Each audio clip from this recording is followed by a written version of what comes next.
And we are officially live. Hello, everyone, and welcome to another exciting episode of the Six Sided Scholars. This is your TNA pay per view post show here at BC WrestlePod. My name is Mikey. I am joined this evening by, my friend who I'm not gonna lie, guys. This is gonna be an interesting review, but I have Radio Free Will here, and so Hey, what's a 5-letter word for unsettled? The first two letters are GE. for unsettled GE. Yeah. Hmm. Oh shit, we're live. My bad.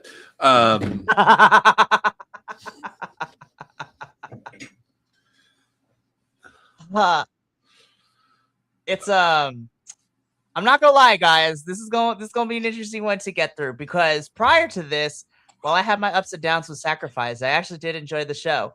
And then news broke earlier in the week about a certain knockout no longer, requesting her release and then being granted said release. So I'm not gonna lie. I've been off a couple weeks. I have not been keeping up with TNA. I basically got the gist of things through Sacrifice, which it sounds like, given where the titles are, sounds like I could have skipped it anyway. But it is okay. You didn't miss much in terms of the build to Sacrifice. And the next is the build to Rebellion. And that's next week. Yep. So I'll fill you in when we talk about it because they already announced pretty much the whole card for Rebellion last night. Anywho, but we're here to talk about Sacrifice, which took place Friday, March 27th from New Orleans and Louisiana. We got a lot to talk about, so I'm just going to keep this intro brief. YouTube, Twitch, and Kick is where you can see us go live most of the days of the week. YouTube houses our edited reviews. Social media's houses the report cards and the previews and the clips and the predictions and stuffs. And then we also have some merchandise. bcwrestlepodshop.forthwall.com. We also have a coffee that helps us pay for all these streaming services. Feel free if you would like to donate, but no pressure because you being here is enough. You pronounce it coffee? I've always said it Kofi or Ko-Fi. Like, I know it's supposed to be like you buy a coffee for someone, but it's like, to me, like, just the way it's been spelled, it's always like, and maybe it's because I'm a wrestling fan and, Kofi Kingston exists. Right. But totally understandable. But honestly, I think there is no wrong way to pronounce it. So I was just like, it's all good. Well, it's like GIF versus GIF, like, yeah, the guy that created it came out and said, like, oh yeah, it's pronounced GIF. No, you can take my GIFs from my cold dead hands, okay? Oh man, we love it. Language does what we want it to, says the guy who's just developing a language game. Crazy, right? Alrighty, so let's get into Sacrifice. So I want to briefly go through the pre-show because you didn't really miss much before anything. So I'm just going to briefly go through it. So we had two matches. We had Ryan Nemeth versus BDE. BDE tried, but Ryan Nemeth would win. So didn't really miss too much of anything, which is fair.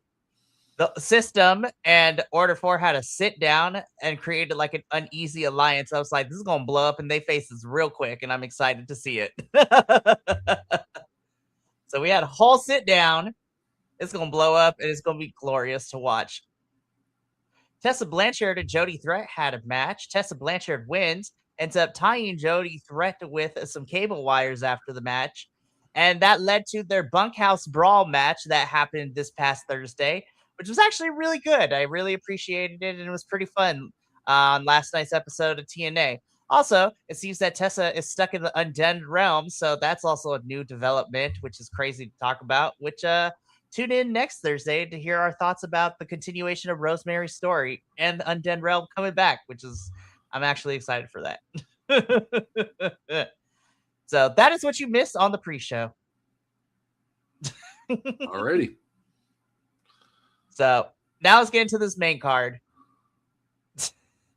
Okay, so we kick things off with our TNA X Division Championship match.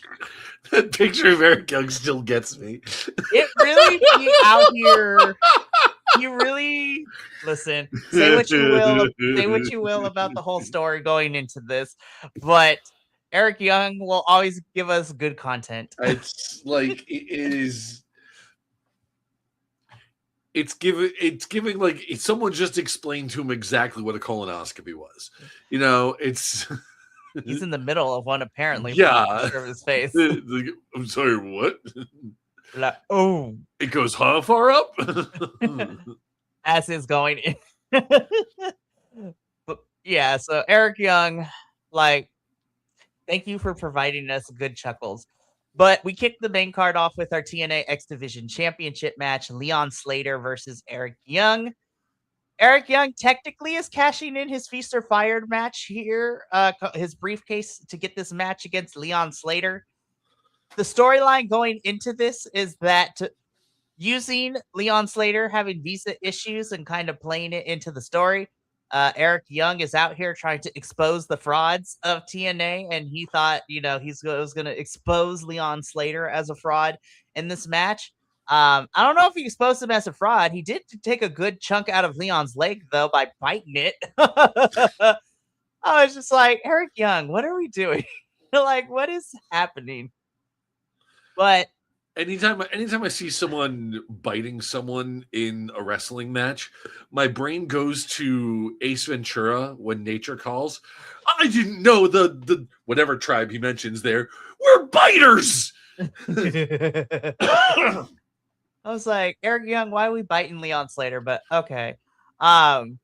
Which, speaking of talking about, just if I may, if you want to talk about movies that have not aged gracefully, either of the Ace Ventura movies. No, like those no, were hilarious when I was a kid, but like thinking back on some of the jokes, I was like, wow, like holy, like transphobic, racist, like just awful on the 90s, man. Anyway, continue. No, 90s Hollywood. I mean, it's still wild, but like 90s Hollywood was literally the Wild West out here. It was insane. Yep. With how much everyone got away with everything. Yep. I like this match. I want to say that I will continue to say this. I don't like Eric Young's story, and it doesn't seem like it's going away. And it's not going anywhere. It's not. It's just he's just kind of in this little like.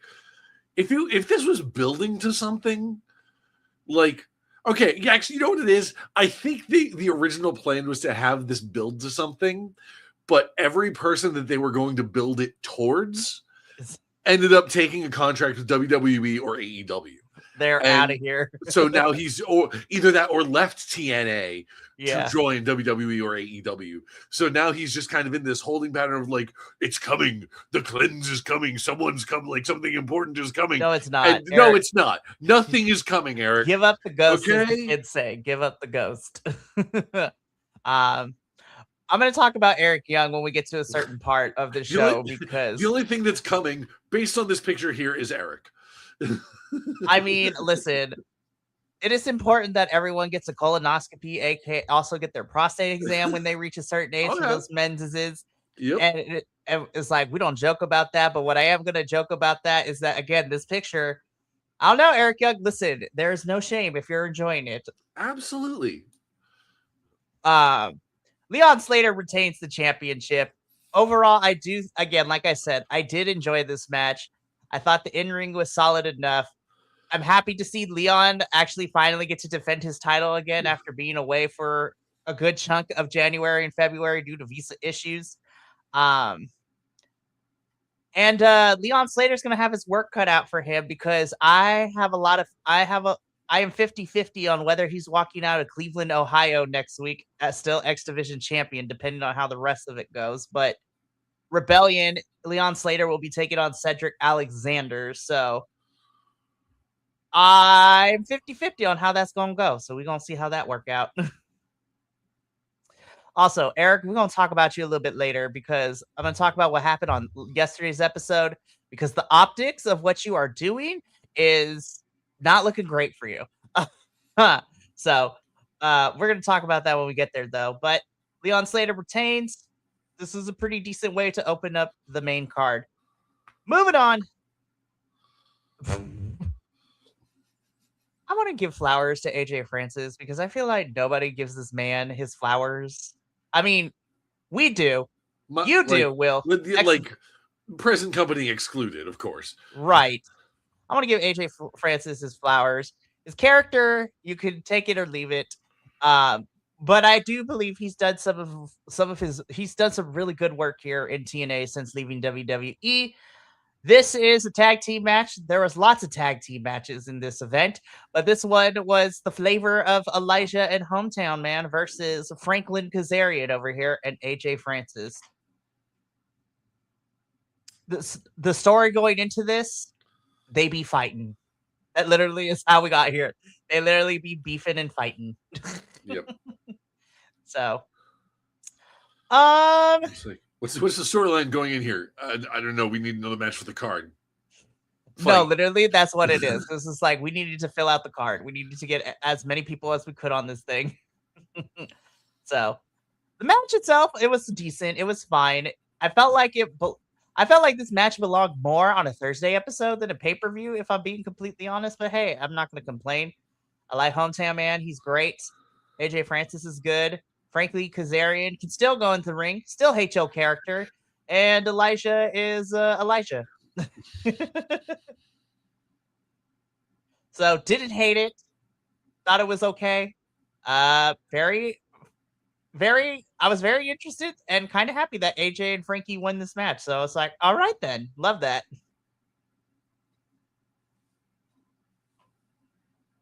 It's really hard. I have nothing else to really say. Yeah. This is going to be a weird one because we have a lot to get through. I'm not sure how much we're going to have to say about any of it. No, and we're going to probably talk about more of the news that has happened in the last couple of weeks. So, but AJ Francis and Frankie Kazarian beat Elijah and Hometown Man. And we keep it moving because we take a break from the in-ring action and we find out that TNA has officially signed Mr. Ricky Sosa of Brussels to a contract in TNA. So his contract still allows him to wrestle in the European wrestling federations that he is a part of. But Mr. Bang Bang Sosa himself is now officially part of the TNA roster. Also, never going to be mad being able to see Chris Bay back on my screen because Lord knows we didn't know if he was going to be able to walk when he got that really nasty neck injury. So, excited. I am. It's still someone whose catchphrase is bang bang and this. I understand wrestling. There's only so many catchphrases you can have in wrestling, but between the Bullet Club and Cactus Jack, these are two pretty iconic,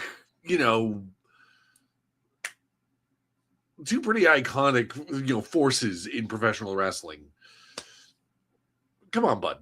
Maybe those two factions weren't quite as big in Europe, so you got away with it there, but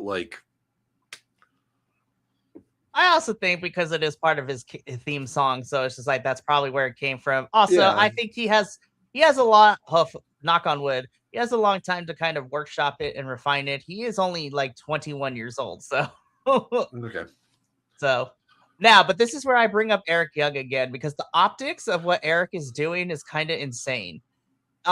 Because we go from Eric Young fighting and being in a feud with, well, actually, no, Leon Slater is technically the second black wrestler that he's feuded with this year. And what happens on Thursday? We get a backstage segment with Ricky Sosa coming backstage and Eric Young telling Ricky Sosa that he is the gatekeeper and he's going to be keeping an eye on him. I'm like, God damn it, Eric Young. We cannot beat the charge. This is the third hour. I don't like the optics of it.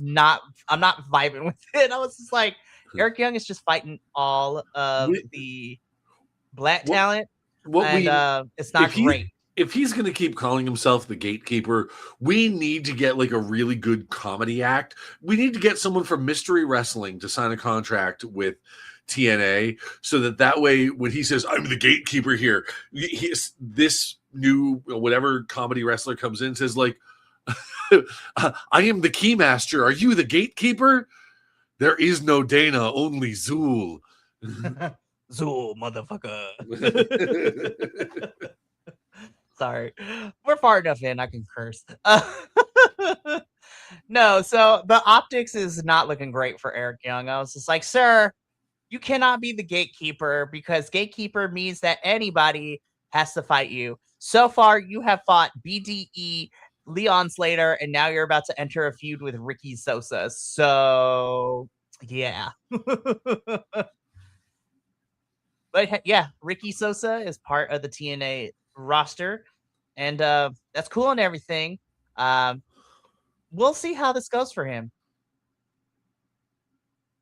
Okay, but like the saddest part is that these like backstage vignettes throughout the pay-per-view with the Undead Realm and the Diamond Collective girls getting picked off one by one is kind of great. So Mila Moore ends up for the last couple of weeks, we've had like a bloodied white rabbit like be walking around backstage in TNA. First, it was Mara Sade. Then we have Mila Moore following the white rabbit down this hallway. And at the very end, Mila is just staring at the camera, and we get coming from behind her a returning Havoc, who is known to be tag team partner of Rosemary and be part of this whole Undead Realm craziness. And so, yeah, Wait, have not Jimmy Havoc. No, Jessica Havoc. Okay, all right. I was gonna say, like, I thought Jimmy Havoc was pretty thoroughly blacklisted from most promotions these days. No, so this is Jessica Havoc. The last time, well, to give a little bit of context, the last time we saw her in TNA was when she was with Rosemary, obviously, but it was also when Taya Valkyrie was still here, and they had their 3-person faction known as the Death Dolls, and it was actually pretty cool. Nice. So I don't know if she's back full time, but I love that. I mean, we got to see Crazy Steve last week. I did see that vignette. I did because that, like I said, I haven't been super keeping up, but because this Undead Realm thing, I am very invested in. So when I saw that come across my YouTube feed, I did make sure to check that out. No, that segment with Rosemary and Crazy Steve was awesome. I loved it. Was it Crazy Steve? Isn't he like super nearsighted, like to the point of almost being legally blind?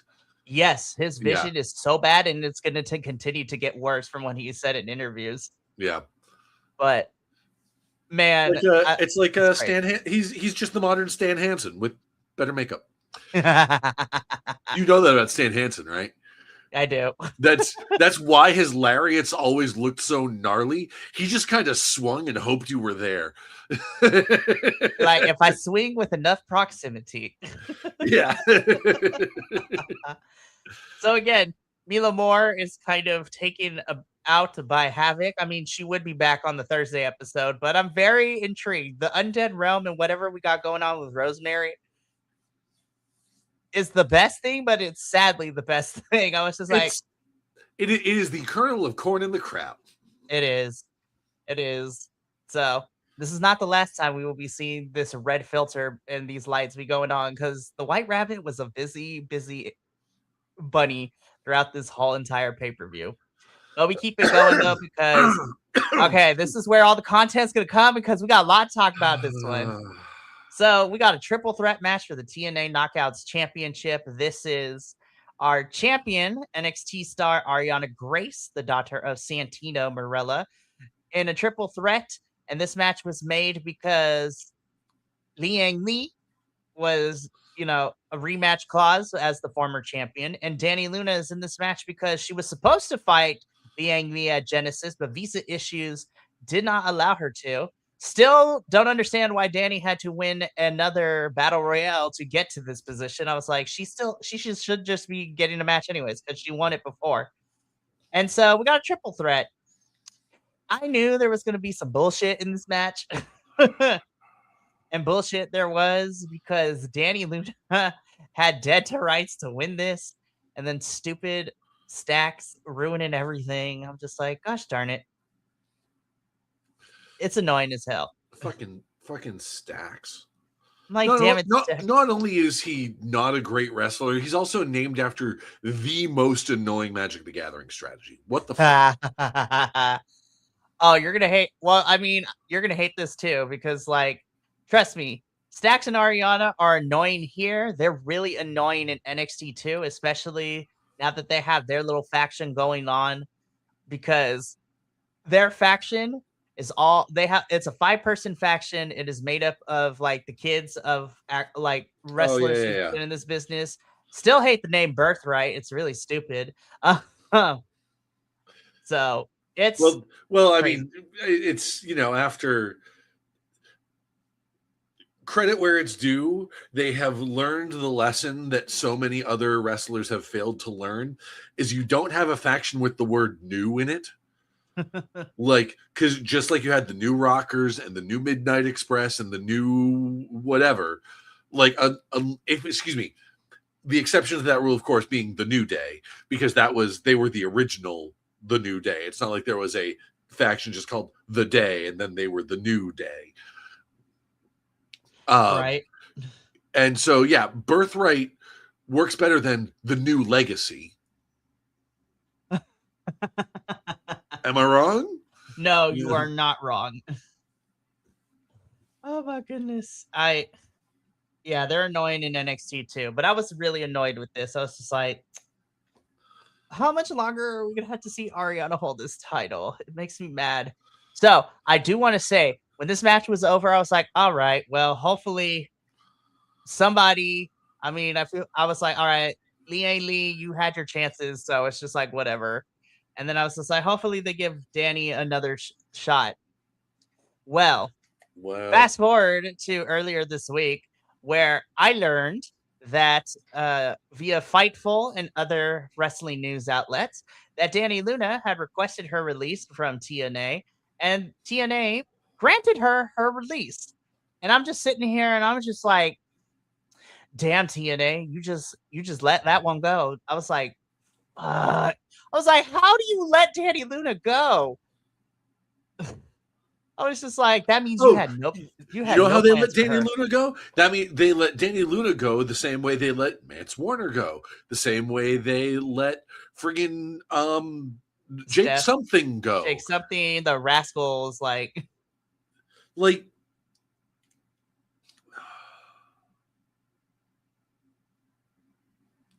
So while Will processes this real quick, and then we're both going to talk about it. It's kind of it's not even a matter of processing right now. It is like, remember the end of Clue with Madeline Kahn? Just flames on the side of my face. That's me right now. Like, it's just like, yeah, I know. Lol, TNA. This is what I get for getting invested into TNA and just like,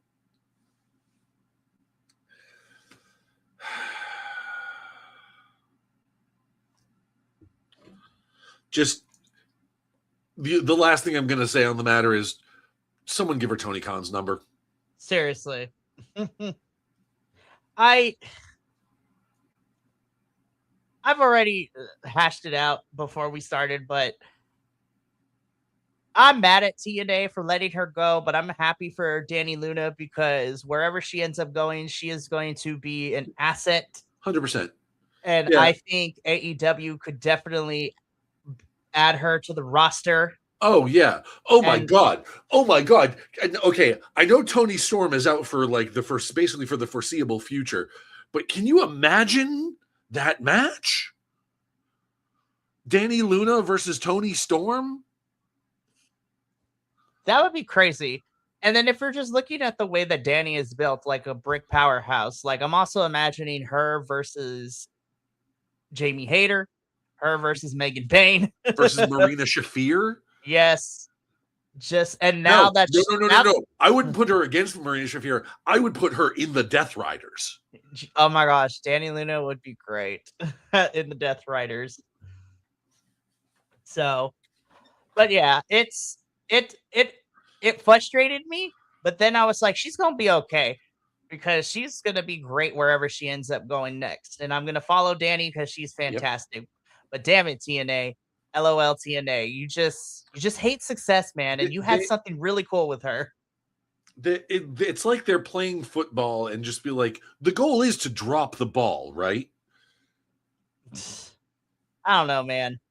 This match was And Danny Luna being gone would just not help. So it's just like we literally have nobody else right now. Now I was just like, now it's just Ariana and Liang Lee. I mean, it's annoying. It's it's okay. We got Ariana and Lei Ying Lee, and they keep trying to make Zaya Brookside into this, top competitor, which can it I love Zaya, but like she's not. She needs a little more. That's not even it. That's not even the worst part of it. Is because they keep trying to be like, oh, Zaya Brookside, oh, let's have her challenge for the title, and then oh, are we going to make things really interesting? Because that means she's going to have to defend her title against her own tag team partner. No, they would never be that fucking interesting. Be like, and just to let you know, there was a championship match last night between Ariana and Zaya.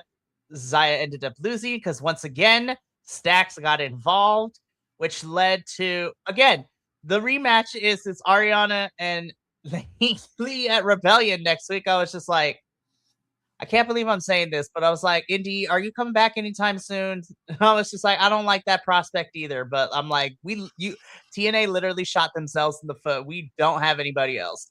And you had something with Danny. Either that, or they need to fast track this whole 7 Deadly Sins Undead Realm thing and get Rosemary back into the title picture. Oh my God, Rosemary, save us! Rosemary, come and save us!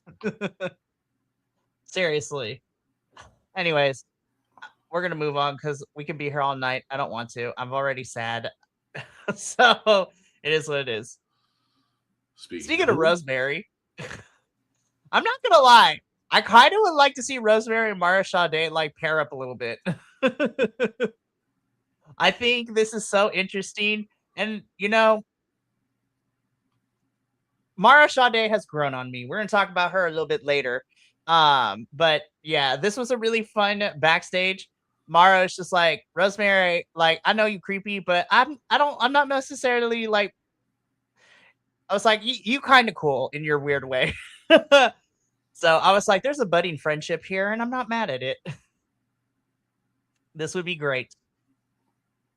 Again, we went from what happened before to this. I was like, oh, and then we get into the next match. Okay. I think it just might be me because I'm a weirdo. I think for me personally, this was probably my favorite match of the entire night. I think the only thing I have is I want to see more Tasha Steelz. It was great to see her in this match, but give me more Tasha. I feel like she should be wrestling more. Mm-hmm. Jada, girl, we got to slow it down a little bit, but you know what? You and Ali had some really fun exchanges. This match was just nuts, and I had a good time with this one.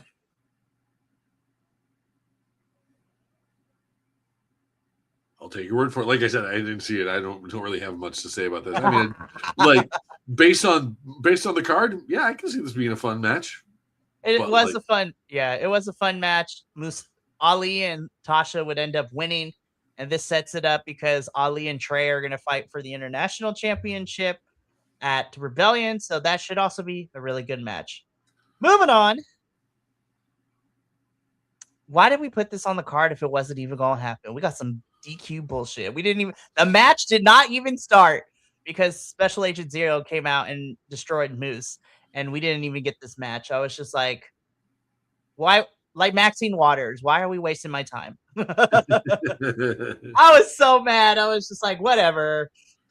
I was just like, this is what happens when you don't want to have your number one contender get pinned, but whatever. So now Moose has to take a detour because at Rebellion, Moose and Special Agent Zero are going to have a match. And so Moose is taking a detour before he gets back to Edwards. So I'm like, all right, whatever. Boo, Wendy Testenberger, boo. I was so mad. I was like, waste my time. You know what? I wasn't really vibing with the match going into this. Coming out of it, I was just like, this is pretty good. I'm not going to lie. It was pretty solid. What is Elena doing in that picture? I don't know. But is she like trying to channel her psychic powers or something? It's like... I was like, Elena, girl, what are we doing? Is she trying to make the force choke slam her finisher? I don't know. which folks, if you've never seen a wrestling promotion do the force choke slam, it's a delight. So go ahead and Google it. Force choke slam. So Mara Sade versus Elena Black in a no disqualification match. So essentially, this is a street fight. They had thumbtacks, we had chairs and kendo sticks. It was pretty good. Mara Sade actually gets a win here, so it's like, all right, girl. She hands Elena Black her first loss since signing to TNA. And yeah, this is pretty solid. I think this was also another really solid match. So pretty good. Moving on. Another waste of my time because didn't even go 7 minutes. The story is that somebody attacked Matt Hardy, which crazy, right? And so Vincent gets the brilliant idea that since Matt is not clear to compete, Vincent would team up with Jeff to take on the System. This match only goes 7 minutes until we cut backstage with the bloodied Matt Hardy and we see Dutch standing over him. To the surprise of no one, the Righteous were the ones that attacked Matt Hardy prior to Sacrifice leading into the show. So this in the immortal words of Patrick Stewart, mild shock. So because of that distraction, the System end up beating Jeff and Vincent in this match, which is leading to a tables match next Thursday between the Hardys and the Righteous. Not for the titles, just the tables match. Because the Hardys have a tag team a championship match against Bear Bronson and Brian Myers at Rebellion. I was just like, you could totally let the Righteous win and they can go on to defend those titles against Bear and Brian Myers. So, but I can already smell the shenanigans. I know that the Righteous are probably going to lose that tables match on Thursday. So it is what it is. And I was just like, waste my time. TNA again, waste my time. So this was kind of great. Mr. Elegance, this is ass handed to him. Because we get a stage segment in which we start off with the Elegance brand in the ring, talking about, they have been beefing with some of the TNA Knockouts legends over the last couple of weeks. So essentially, we have ODB, Taryn Terrell, and Mickie James throw down with Mr. Elegance and the Elegance brand girls. And at Rebellion, it is going to be ODB, Taryn Terrell, and Mickie James versus all three Elegance brand girls. So it's going to be Ash, Heather, and M by Elegance at Rebellion. So it's just like, okay, it's not the worst thing that could happen. So we'll see how that goes. But yeah, Mr. Elegance getting nut shot was kind of fun, and I'm not gonna lie, it was fantastic to watch him. I'm waiting for them to bring Awesome Kong in to be just for a one-off. Just for a one-off. We don't need her to keep it going. Like just have it be Mickie James and ODB saying oh you're right. If we want to have a Elegance brand versus three legends, okay. What other femme legend from TNA's past could we get in here? Awesome Kong. Either Awesome Kong or Gail Kim. Right. It's. Well, I don't know if Gail's going to because But TNA and Gail kind of be beefing right now, which I'm not mad at Gail for. Yeah. So it is what it is. But Awesome Kong would be kind of great. But we'll see how that goes down. Rebellion happens next Saturday. This was scary because we actually had a legit ref stoppage the first 3 minutes of the match. Macklin got knocked the fuck out. Like, ref called the match and everything, threw up the X. Like, it was legit. It wasn't planned or anything. Like, Macklin literally got cold clocked. So what happened is that Mike Santana went for a lariat. The way that Mike bounced off the ropes into the lariat kind of cracked Steve like right on the jaw, where you can see the bottom of his jaw like hit the top. Ooh. And so then Macklin went back, and as Mike turns around and does like a reverse sweet chin kick like to the jaw, and then Macklin goes straight down, like full on, like a couple seconds of just stiff, But holding on to the rope. And that sort of the expression on his face of wondering why oatmeal is still lumpy no matter how much milk he puts in it. yep, it was so frightening. The ref immediately recognized it, pushed Mike back a little bit, and called the match. Like, it was insane. I was just like, oh. But a description like that, I'm just hoping he didn't, I'm just hoping he didn't Bret Hart him. It's. And I was just like, so Macklin went into concussion protocol, but he has been cleared. There's no concussion. He is fine. He is good. Okay. Like Macklin updated on social media that he's fine and he's cleared. You can't kill him. So that was a relief. And then, you know what? I have to give Mike Santana credit too, because after Macklin put the clearance saying that he was good, the following day Mike Santana wrote like a three page length tweet, and he apologized. He talked about how scary this business is, but he was honest, and he's just like, it happened. I felt bad about it. That's not the way that I wanted it to go, but I'm happy that, everyone is okay. And, he felt bad for what happened. And I was like, you go, Mike. Yeah. I was like, you didn't do it on purpose, but like the amount of people that were piling on to Mike Santana after that, I was like, damn, you guys, give it some time. We got to figure out what happened first. Leave Mike alone. So because, and TNA, I get annoyed with you, but y'all had to do the best that you could, because this was probably supposed to go like at least 20 minutes. So because the match got thrown out because we had a legit X up for it all, Eddie Edwards, like you could tell last minute comes out, him and Mike Santana have like a brawl for like 7 minutes, which saw Mike Santana put Eddie Edwards through a table as the pay-per-view went off the air. They were just like choreographing everything on the spot. It was like, we got to do something here because the match, and we got to fill in time. So boys, just do what you can. Yeah. So it was a really disappointing end to Sacrifice, but shout out to our referee who immediately clocked us like, nope, we're not even going to play around. We stop the match right now. So yeah, good on him. Yeah, so love her. She's great. Anyways, but that was how Sacrifice's main event went.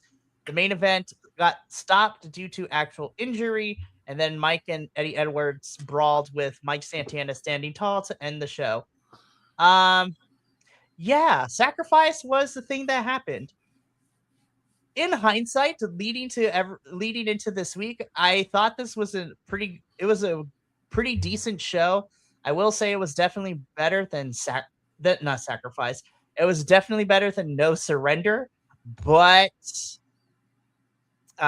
let's just say that I hope Rebellion does better. So Rebellion is next Saturday, so we're gonna see how that all goes down.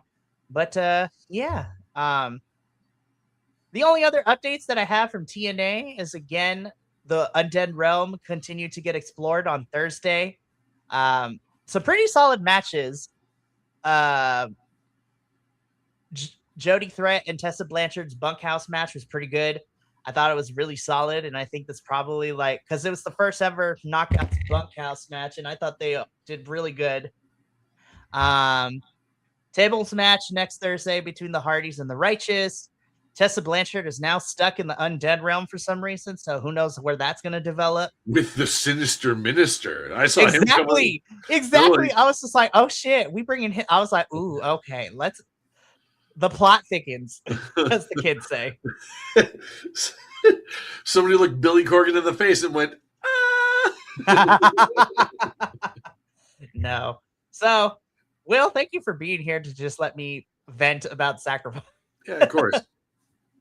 And so it's always a good time for sure. Also, Danny Luna, I'm excited to see where you go next, girl. Tony Khan, if you know what's best for you. Yes. I mean, the Hurt Syndicate, we're looking for people. So if it's not going to be Lee Moriarty or Queen Aminata, let's put Danny Luna in here. So But that's going to be it for us here tonight. There are 2 more things happening tomorrow. Tomorrow morning, I will be here with my good friend Benny as we talk about Ring of Honor and Maple Leaf Pro Wrestling's joint show, Global Wars Canada. And then later in the evening, hopefully, we will be doing a watch along for NXT's Stand and Deliver pay per view. So it's the NXT's big pay per view of the year, and starting April off right because boy howdy, there's lots of shows to cover this month due to every independent promotion and their mother throwing on an event during WrestleMania weekend, which I'm excited for. WrestleMania weekend's not far off, is it? It's like next weekend? In 2 weeks. 2 weeks, all right. So, but should be fun. I had a good time. I think it's going to be fun this year. Of course, I'm excited because, again, we get to cover Effie's Big Gay Brunch. Love Big Gay Brunch. It's so good. Joey Janela's Spring Break. Lots of death matches happening as well, so that's going to be fun to talk about. And yeah, so stay tuned for all of that. But we got to get up on out of here. So until, from all of us here at BC WrestlePod to you at home, remember, take care of yourself, love one another, stay iconic, and more importantly than anything, you always deserve to finish your story. We'll catch you tomorrow for Global Wars and for Stand and Deliver. But until then, sayonara, adios, and until next time, peace.